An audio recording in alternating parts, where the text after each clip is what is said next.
사람을 얻는 기술 Winning people to my side. 레일 마운드 지금 임정재 옮김. 사람을 얻는 기술. 오래된 친구처럼 대하라. 성공하고 대가 지글 너는 다음과 같이 말했다. 당신이 상대에게 얼마나 세심한 관심을 기울이고 있는지 알기 전까지는 상대는 당신에게 신경을 쓰지 않는다. 이는 대인관계의 핵심을 잘 정리한 문장이 아닐 수가 없다. 당신이 상대를 무척 좋아한다는 사실을 보여주는 것이야말로 상대가 당신을 좋아하게 만드는 최선의 비결이다. 그렇다면 당신이 상대를 좋아하고 있다는 것을 어떻게 효과적으로 드러낼 수 있을까? 안타깝게도 새로운 누군가를 만나면 우리의 돈에는 매우 혹사당한다. 즉 상대의 외모, 몸짓, 말, 태도 등등 당신의 눈에 비친 자료들을 분석해 내느라 당신의 머릿속은 복잡해진다. 그 사람의 첫인상에 대한 다양한 분석 결과가 자칫 상대에 대한 선입견이나 편견으로 작용할 수도 있고 지나치게 우호적이거나 적의적인 태도를 자신도 모르게 나타낼 수도 있다. 따라서 상대에게 당신의 좋은 이미지를 심어주려면 먼저 상대를 만났을 때 자신도 모르게 드러내는 신체적인 반응, 이것이 상대의 마음에 쏙 들게 만들어야 한다. 어떻게 해야 할까? 상대에 대한 편견과 부정적인 신체 반응을 갖지 않으려면 상대를 오래된 친구를 다시 만난 것처럼 생각하라. 오랫동안 연락이 끊겼던 친구를 다시 만난 것처럼 상상하고 느낀다면 만남의 분위기가 매우 좋아진다. 절친한 친구와 대화를 나눌 때에 어떤 마음의 부담이나 선입견을 갖는 사람은 없다. 또한 머리부터 발끝까지 따뜻하게 상대에게 반응할 수 있고 말이 술술 나오며 좀 더 가깝게 다가가고 반가움의 악수를 나눌 수도 있다. 상대를 바라보는 눈은 한없이 부드럽다. 바로 이 같은 심리를 새로운 사람과 관계에 적극 활용하라는 것이다. 물론 새롭게 만난 사람에게 당신이 그의 오래된 친구라는 확신을 주라는 것은 아니다. 당신은 그렇게 할 수 없다. 그와 포옹을 나누거나 가벼운 입맞춤을 할 수는 없지 않은가? 당신은 그저 건조하게 안녕하세요 또는 만나서 반갑습니다 라고 인사를 건넬 수 있을 뿐이다. 하지만 그 인사의 속을 들여다보면 매우 다른 이야기가 된다. 즉 아무 생각 없이 안녕하세요 라고 인사를 건네는 것과 상대를 오래된 친구를 다시 만났다고 생각한 후에 안녕하세요 라고 인사를 건네는 것과는 하늘과 땅의 차이. 하늘과 땅의 차이. 반가움의 마음을 다시 생각해보자. 당신은 깜짝 놀란다. 절친했던 친구를 다시 만났다는 기쁨이 당신의 얼굴 드러나고 신체 반응 또한 매우 따뜻하고 우호적으로 나타난다. 당신이 개라면 꼬리를 흔들 것이다. 이처럼 기쁘고 반가워하는 당신의 마음이 상대를 환하게 비출 때에 상대는 당신에게서 아주 특별한 느낌을 갖게 될 것이다. 나는 이 같은 방법을 오랜만이야 친구 기술이라고 부른다. 이 기술은 내 경험에 비춰봤을 때도 매우 유용했다. 최근에 내가 개최한 커뮤니케이션 관련 세미나에서 나는 참가자를 여러 그룹으로 나눈 다음에 서로 자기 소개를 하도록 했다. 처음 그들은 격식을 차리느라 분위기가 서먹서먹했다. 하지만은 곧 나는 다른 사람들이 오래된 친구인 것처럼 상상하면서 대화를 해보라고 지시했다. 결과는 놀라웠다. 참가자들이 오랜만이야 친구 기술을 활용하자 신뢰는 활기가 넘쳤고 따뜻한 감정으로 가득 찼다. 사방에서 행복한 에너지가 햇살처럼 쏟아졌다. 낯설음과 수줍음의 거리는 좁혀졌고 큰 소리로 웃었으며 스스럼 없이 서로에게 다가갔다. 그들 가운데 한 사람이 내게 와서 악수를 청했다. 기분 좋은 파티에 참석한 느낌이군요. 감사합니다. 오랜만이야 친구. 기술은 언어를 대신하기도 한다. 낯선 국가를 여행할 때마다 이 기술을 확실하게 사용하라. 전혀 알아듣지 못하는 언어를 사용하는 사람들과 함께 있을 경우 그들을 오랜 친구들이라고 생각하라. 그들이 순간적으로 영어를 어떻게 말하는지는 있는 경우가 생기는 외에는 모든 것이 좋을 것이다. 단 하나도 이해하지 못함에도 불구하고 당신의 바디랭귀지는 이들을 오랜 친구처럼 스스럼 없이 받아들이는 식으로 반응하리라. 유럽을 여행할 때 나는 이 기술을 사용했다. 영어를 사용하는 유럽 친구들은 가끔씩 자신의 친구들에게 나만큼 친한 외국인은 없었다고 말한다. 하지만 나는 이들과 한 번도 대화를 나눈 적이 없다. 누군가를 좋아하는 것처럼 행동하면 실제로 누군가를 좋아하게 된다. 아델피 대학의 연구가 이를 증명한다. 연구자들은 참가들에게 실험 대상자들을 좋아하는 사람처럼 대하라고 요구했다. 그 결과 그들 가운데 상당수가 실제로 자신의 상대를 좋아하기에 이르렀다. 나아가 실험 대상자들도 자신을 좋아하는 것처럼 행동한 참가자들에게 존경과 애정을 표현했다. 사랑이 사랑을 낳고 호감이 호감을 낳으며 존경심이 존경심을 낳는 법이다. 오랜만이야 친구. 기술을 활용하면 당신을 진심으로 좋아하는 새롭지만은 오래된 친구들을 사귈 수 있게 된다. 누군가를 만날 경우에 그를 오래된 친구, 오래된 고객, 오래전에 사랑했던 사람, 상당한 애정을 가지고 있는 것처럼 생각하라. 안타깝게도 삶의 부침 때문에 당신과 그 사람은 오랫동안 전혀 연락이 없었다. 하지만 이렇게 좋은 일이 어디에 또 있단 말인가? 이제 파티, 미팅, 회의로 인해 당신은 오랫동안 잃었던 예전의 친구를 다시 만나게 되었다. 기분 좋은 표정은 눈썹을 무의식적으로 부드럽게 하는 것에서부터 바로 자세히 이르기까지 신체에서 놀라운 연쇄의 반응을 일으킨다. 초연하라. 30. 1960년 9월 25일 대통령 선거에 나선 리처드 닉슨과 존 F 케네디 후보의 토론이 TV를 통해서 방영되었다. 정치 전문가들은 닉슨의 얼굴 메이크업이 잘못되었음을 발견했다. 닉슨은 초조하고 있는 자신의 얼굴 표정을 드러내고 만 것이다. 게다가 그는 간헐적으로 얼굴을 찡그리기까지 했다. 정치 전문가들은 그가 선거에서 패할 것이라고 예측했다. 그 예측은 적중했다. 내 친구 헬렌은 원하는 기업에 좋은 인재들을 소개해주는 뛰어난 스카우트 담당자, 헤드헌터다. 성경 비결을 묻자 그녀는 담담하게 대답했다. 특별한 비결이 뭐겠어? 지원자가 거짓말을 할 경우에 그걸 꼭 집어 지적해주는 능력이 비결이라면 비결이겠지. 지원자가 거짓말하는지 어떻게 알 수 있니? 지난주에 있었던 일을 말해줄게. 중소기업 마케팅 책임자 자리에 지원한 젊은 여성과 인터뷰를 했어.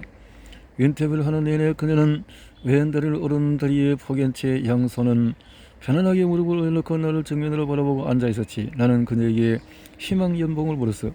그녀는 내 시선을 피하지 않고 대답했지. 그 다음 나는 앞으로 맡게 될 마케팅 업무가 마음에 드냐고 물었어. 그녀는 여전히 나를 떨어지게 쳐다보면서 마음에 든다고 하더군. 나는 고개를 끄덕이며 다니던 직장을 왜 그만뒀는지 물었지. 순간 그녀는 몸을 움츠리며 오른다리를 왼다리에 포개했어. 그리고 오른손으로 입과 턱을 감싸 쥐었지. 그러고는 예전 직장에서 비전을 찾기가 어려웠다는 점을 강조하더군. 그때 나는 모든 걸 깨달았지. 그녀의 신체는 그녀의 말이 솔직하지 않다는 사실을 보여주고 있다는 걸. 헬렌은 인사 담당 전문자답게 사소한 자세 바꿈만으로도 정확하게 규명해낼 수 없지만은 직감적으로 상대가 어떤 거짓말을 하고 있는지 알 수 있었다는 것이다. 어떤 질문을 던졌을 때 그에 대한 본능적인 신체의 반응을 간파한 후 그것에 집중적으로 파고들면 그녀의 문제점이 무엇인지 파악할 수 있다는 설명이었다. 나는 화제를 바꿔서 질문을 계속했지. 먼저 그녀에게 미래의 목표에 대해서 물었어. 그러자 그녀는 곧바로 평정을 되찾더군. 풍부한 현장 경험을 쌓기 위해서 대기업보다는 중소기업에서 정말 열심히 일해 보고 싶다고 말하면서 양손을 다시 무릎 위에 내려놓았어. 나는 이런저런 질문을 던지다가 다시 물었지. 비전을 찾기 어려웠다는 초성적인 이유 때문에 과감하게 직장을 그만둘 수 있었냐고 말이지. 내 질문에 떨어져 있게 무섭게 그녀는 내 시선을 외면하고 다시 자세를 바꿔서 예전 직장에 대해서 말하면서 오른팔로 왼 팔뚝을 연신 문지르기 시작했지. 헬렌은 끈질기게 질문한 결과 지원자가 예전 직장에서 직속 상사와 불화를 일으켜 해고되고 말았다는 사실을 밝혀냈다. 나와 함께 일하는 회사 동료 한 명이 매장 담당 직원 채용을 위한 인터뷰를 마치고 나서 다음과 같이 말한 바가 있다. 설명하기는 어렵지만 지원자가 거짓말하고 있음을 느꼈지. 어떤 거짓말인지 뭐라 콕 집어낼 수는 없지만 어쨌든 그녀는 내가 질문하기에 무섭게 능숙한 답변을 쏟아냈는데 어쩐지 신뢰가 가지 않더군. 이처럼 상대의 거짓말을 간파내는 방법은 형태는 다양하다. 다만 거짓말하는 사람이나 초조해하는 사람은 모두 같은 심리 상태를 반영하는 신체 반응을 갖고 있다는 사실이 중요하다. 거짓말 탐지기는 거짓말을 어떻게 탐지해낼까? 바로 신체의 변화를 통해서 탐지한다. 자율신경계의 파동, 호흡 패턴의 변화, 땀, 붉어지는 얼굴, 심장 박동수, 혈압, 감정을 자극하는 다양한 신호. 따라서 중요한 비즈니스 미팅이나 협상 등의 자리에서는 결코 초조한 반응을 나타내지 않아야 한다. 초자음을 나타내는 신체 반응은 곧 내가 상대에게 솔직하지 못하다는 인생을 심어주는 결정적인 계기로 작용하기 때문이다. 비단 거짓말하고 있지 않다 할지라도 초조한 신체 반응은 결코 도움이 되지 않는다. 상대의 강압적인 태도 때문에 불편한 감정을 느낀다거나 상대에게 어떤 위협을 느낄 때 사람들은 대부분 자세가 불안해진다. 매력이 철철 넘치는 여자와 비즈니스 관련한 대화를 나눌 때 상대인 젊은 남자는 불안한 자세를 가질 수가 있다. 중요한 고객 앞에서 프레젠테이션을 할 때 너무 긴장한 나머지 연신 자신의 목을 문지를 수도 있다. 또한 자세나 말, 표정은 환경이나 분위기 때문에 바뀌는 경우도 많다. 초조함을 느끼지 않는 비즈니스 매일일지라도 신뢰 기원이 높아지면 넥타이 매듭을 살짝 풀 수도 있다. 야외 선거 유세에서 정치가는 먼지나 꽃가루 때문에 지나치게 눈을 깜빡일 수도 있다. 이유야 어쨌든 중요한 건 초조해 보이는 자세나 표정은 상대에게 결코 좋은 느낌을 줄 수 없다는 것이다. 따라서 상대에게 좋은 인상을 주는 사람은 늘 상대에게 시선을 고정한다. 아무리 가려워도 긁지 않고 아무리 간질거려도 코를 문지르지 않는다. 신뢰 기운이 아무리 높아도 셔츠 컬러로 풀어놓지 않는다. 사람들이 많은 자리에서 손수건을 꺼내서 땀을 훔치지도 않으며 햇빛이 강하게 비쳐도 손살이 치지 않는다. 초조해하는 모습이 신뢰성을 해친다는 이유로 그들은 모든 것을 완전하게 참아낸다. 그렇군요. 대화를 할 경우 코가 가려들어도 귀가 간지러더라도 다리가 간질거려도 초연하라. 초연히 하지도 말고 실룩실룩 움직이지도 말고 몸부림치지도 말고 꺾지도 마라. 그리고 무엇보다도 필요 이상으로 몸을 만지지 마라. 얼굴 가까이 손을 자주 가져가면 초조해하거나 표정이나 자세를 보이면 상대는 당신이 거짓말하고 있다고 직감적으로 생각하게 된다. 직감적으로 30일 솔직하게 말하라. 엘리베이터 문이 열리고 당신이 올라탄다. 헝가리 출신 사람이 헝가리어로 대화를 나누고 있다. 당신이 헝가리를 모르기 때문에 그들이 어느 나라 출신인지 알지 못한다. 그때 당신의 휴대전화가 울린다. 당신이 여보세요 라고 말하는 순간에 엘리베이터 안에 있는 사람들은 당신이 헝가리 사람이 아니라는 것을 곧 알아차린다. 성공한 사람도 이와 똑같아. 성공한 사람들의 말을 열심히 엿듣는다 해도 당신은 그들이 성공한 사람들이라는 사실을 모를 수 있다. 하지만 당신이 입을 열기가 무섭게 당신이 성공한 사람들의 말투로 말하지 않으면 그들은 당신이 성공한 사람이 아니라는 사실을 곧바로 알아차린다.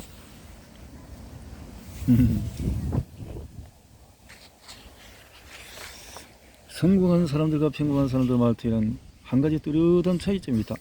성공한 사람들은 결코 애들로 말하지 않는다는 것이다. 즉 그들은 직접적인 표현을 두려워하지 않는다. 그들은 늘 자신감과 여유에 넘쳐있기 때문에 언제나 꾸밈 없이 솔직하게 말한다. 그들은 아무렇지도 않게 화장지라고 말한다. 하지만 평범한 사람들은 애써 그것을 티슈라고 말한다. 성공한 사람들은 그냥 부자라고 표현한다. 하지만 평범한 사람들은 부자라는 단어가 주는 속된 이미지가 부담스러워 상류층 사람이라고 표현한다. 성공한 사람들은 신체를 해부하듯이 정확하게 말한다.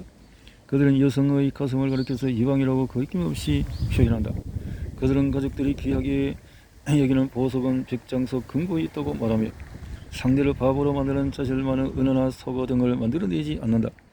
은하나 속어 등은 어쩔 수 없이 사용해야 할 경우 그들은 다른 나라 언어로 말한다. 즉 응말, 응동이라는 표현이 부담스러울 경우 그들은 프랑스어로 그것을 표현한다.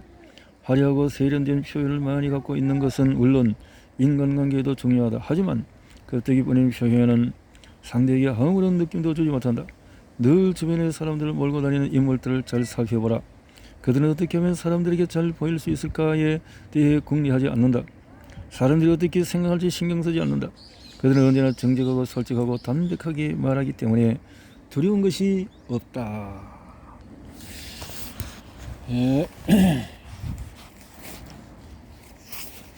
짓궂게 굴지 마라. 32.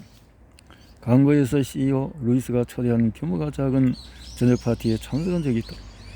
칵테일 서비스로 시작된 파티는 정겨운 대화로 넘쳤고 기막힌 요리와 향기로운 와인이 곁들여지면서 분위기가 절정에 이르렀다. 그때 루이스가 잔을 들고 아름다운 밤을 위해서 건배라고 외쳤다. 그 순간 그 여전히 철렁거리는 게 춥더니 하얀 식탁고 위로 와인 몇 방울이 튀었다. 루이스가 초대한 수전이라는 여성이 낄낄거리며 웃었다. 아이고 사장님 말이 늦잖아요. 취하셨나 보네요. 루이스는 너무나 당황했고 어색하기 짝이 없는 수전의 농담에 자정은 얼어붙었다. 수전의 농담이 마치 루이스를 조롱하는 듯이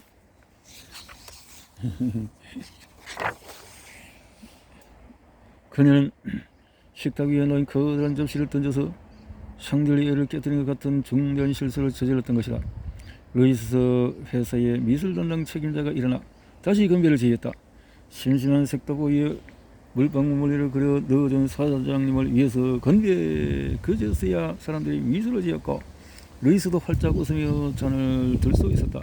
자신이 어떤 실수를 저질렀는지 깨달은 서전만이 고개를 떨군 채 입술을 지그시 깨물었다. 어떤 경우에도 다른 사람의 실수를 휘띄워 농담하지 마라. 그리고 상대의 약점을 휘띄워 장난하듯이 하지 마라. 당신의 자녀 아기가 없었다고 강변할지라도 아기가 있었는지 없었는지 오직 당신만이 알고 있을 뿐이다. 이봐, 자네 배가 나면서만 하고만 그냥 치즈 케이크나 달래서 먹지 그래. 오호, 자네 정말 점점 이마선이 위로 올라가는 건 머리카락이 없으면 산보하기도 편하지. 짓궂은 말이나 농담만큼 대인관계에 서툴다는 사실을 보여주는 것도 없다. 한 사람의 기분을 망치는 농담을 통해서 다른 사람에게 싸우려 웃음을 가져다 줄 수는 있다. 하지만 명심하라. 인간관계에 성공한 사람은 그 어떤 경우에도 상대를 폄하하지 않는다. 상대를 이용해서 다른 사람의 환심을 사려 하지 않는다. 짓궂은 말은 반드시 그 대가를 치르게 된다. 33. 끌리는 사람은 상대와 감정을 공유한다. 고대 이집트의 파라오는 희소식을 갖고 궁전에 사자가 도착하면 극진히 대접했다. 밤에는 수많은 난간을 뚫고 산 넘고 물 건너 달려온 사자의 소식이 불길한 것이라면 그가 아무리 수고를 했다 할지라도 그 자리에서 목을 비웠다. 이는 오늘날 대인관계도 중요한 시사점을 준다. 언젠가 친구와 함께 소풍을 가기 위해서 땅콩버터와 젤리 샌드위치를 준비했다. 피크닉 가방을 들고 한껏 들뜬 기분으로 집을 나서는데 이웃집 남자가 아는 척을 했다. 소풍 가시나 봐요. 이런 오늘 비가 온다고 하던데요. 나는 그의 얼굴을 땅콩버터와 젤리 샌드위치로 문질러 버리고 싶은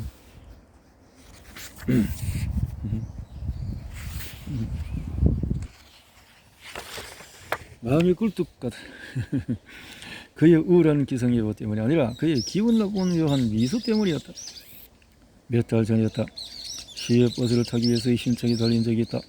숨을 헐떡이면서 계산대에 돈을 넣는데 계산원이 시적거리며 이런 버스는 5분 전에 떠났어요 라고 말하는 것이었다. 정말이지 그 사람의 목을 자르고 싶었다. 명심하라. 상대를 화가 나게 만드는 건 뉴스가 아니다. 그것을 전달할 때 나타나는 태도다. 어쩔 수 없이 좋지 않은 소식을 전해줄 때 사람의 마음을 사로잡는 사람들은 각별한 자신의 태도에 유의한다. 스스로 근거하는 의사는 환자에게 깊은 연민과 동정을 나타내야 한다. 해고 사실을 정확하게 알리는 사정은 자책한 얼굴을 하고 있어야 한다. 비행기 추락 사고를 담당하는 항공사 직원은 가장 먼저 유가족이 슬픔과 나눌 수 있어야 한다. 좋지 않은 소식을 전하는 사람은 그 소식을 받은 사람과 감정을 공유해야 한다. 안타깝게도 많은 사람들은 이런 감정 공유에 서투르다. 장기 여행으로 지쳐있는데 호텔 직원이 기분 좋게 객실이 아직 준비되지 않았다고 말한 적이 있는가? 소고기 요리에 잔뜩 마음이 가 있는데 웨이터가 음식이 떨어졌다고 기분 좋게 지적이듯이 말한 적이 있는가? 주말에 쓸 현금이 필요한 경우에 은행 직원이 대단히 기분 좋게 계좌가 보내놨다고 말한 적이 있는가? 이런 일이 벌어지면 눈치 없는 태도에 말없이 주먹을 날리고 싶은 마음에 밖에 들지 않는다. 패스할 상태를 보지 않고 패스를 한 미식 축구 선수는 다른 선수와 곧바로 교체된다. 이와 달리 진정한 프로 선수는 패스를 받는 동료를 항상 염두에 두고 공을 던진다. 뉴스를 전하기에 앞서 받는 사람을 염두에 두라. 그 사람의 미소를 짓고 한숨을 지으며 또는 흐느끼며 그것을 전하라. 뉴스에 대해서 당신이 어떻게 느끼는지 따르지 말고 받는 사람이 그것을 어떻게 느끼며 받는지에 대해서 따르라.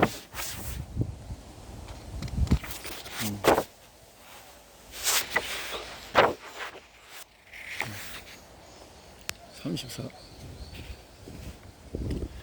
대답하고 싶지 않을 때는 같은 대답을 되풀이하라.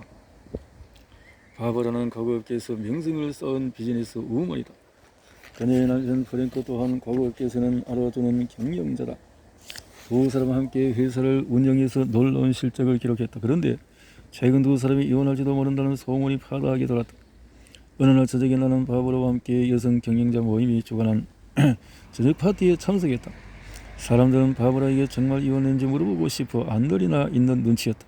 하지만 누구도 바버라에게 노골적으로 그 얘기를 꺼낸 사람은 없었다. 그러다가 분위기에 무르익자 한 여성이 용기를 내었다. 바버라, 남편과 무슨 일이 있었던 거야?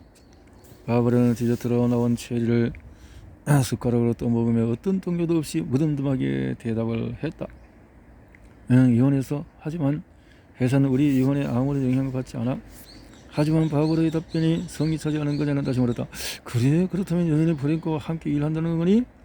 바버라는 그녀를 쳐다보지 않은 채 다시 대답했다. 응? 하지만 회사는 우리 이혼에 아무런 영향을 받지 않아.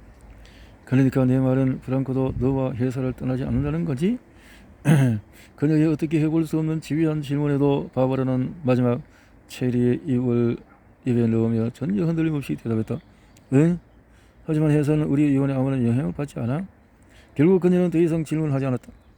바버라는 반갑지 않은 질문에 들고 화를 내거나 불쾌한 표정을 지키보다는 같은 대답을 되풀이하는 소가적이고 지혜로운 방법을 선택했다. 반갑지 않은 화제로 계속해서 질문을 받으려면 제일 먼저 했던 답을 그대로 반복하라. 같은 어제로 정확하게 같은 표현을 사용하라. 같은 답을 반복해서 듣게 되면 상대는 조용해진다. 무리한 질문자가 거머리처럼 달린다 하더라도 계속 같은 답변을 반복하면 결국 떨어져 나가고 만다. 그럴 수 있군요. 진짜로 감사하라. 35번. 유난히 낯선 사람과 잘 친해지는 사람이 있다. 예를 들어서 당신의 친구와 함께 식당에 갔을 때 정우원이 당신보다도 당신 친구를 더 알아본다면 당신은 친구에게 말한다. 그때 나하고 왔을 때 말고 이 식당에 온 적이 있니? 아니, 이번이 두 번째야. 당신 친구가 당신보다 잘생겼거나 유명해서가 아니다. 다만 당신 친구는 시종을 들어준 정우원들에게 덜렁 고맙습니다 라고만 인사한 게 아니기 때문이다. 당신 친구는 계산을 마치고 나서 분명히 이렇게 감사를 표했으리라. 음식이 정말 훌륭하군. 까다로운 제 입맛을 위해서 굴소스까지 갖다 주시니 참 고맙습니다. 잊지 않겠습니다. 우리는 저간신문을 사면서 습관적으로 무심코 그저 고맙습니다 라고 말한다. 택시에서 내리면서 고맙습니다 라고 말할 뿐이다. 물론 잘못됐다는 게 아니다. 다만 당신이 상대를 사로잡고 싶다면 고맙습니다 라는 표현만으로는 부족하다는 뜻이다. 반드시 고마운 이유를 곁들여서 감사의 뜻을 표하라. 이렇게 먼 길을 와줘서 정말 고맙습니다. 그렇게 헤아려 주시니 뭐라고 감사를 드려야 할지 모르겠군요. 기다려 주시니 정말 감사합니다. 훌륭한 고객을 뵙게 되어서 정말 영광입니다. 내 아이에게 사랑스럽게 대해 주신 점 정말 감사합니다. 간단하다. 당신이 어떤 상대를 대할 때 그저 고맙습니다 라는 표현을 습관적으로 말해왔듯 이제부터는 고맙습니다 라는 표현을 꾸며주는 이유들을 함께 습관화하면 된다. 비행기에서 내릴 때 나는 배웅하는 기장과 승무원들에게 감사의 말을 전한다. 여기까지 무사히 데려와 주셔서 정말 고맙습니다. 언젠가 비행기를 다시 탔을 때 나는 고급 와인 한 병을 서비스 받은 적이 있다. 보통 사람들처럼 고맙습니다라는 표현을 고집하면 당신은 보통 사람이 되고 만다. 특별한 사람으로 각인되고 싶다면 항상 다른 사람과 차별이 되는 방법을 모색해야 한다. 그리고 그 방법이란 그렇게 어려운 게 아니다. 당신이 그저 형식적으로 감사의 인사를 하고 있는 게 아니라 진심으로 감사를 전하고 있다는 느낌을 상대에게 전달하면 당신이 이미 상대의 마음속에 매력적인 사람으로 새겨지고 있으리라.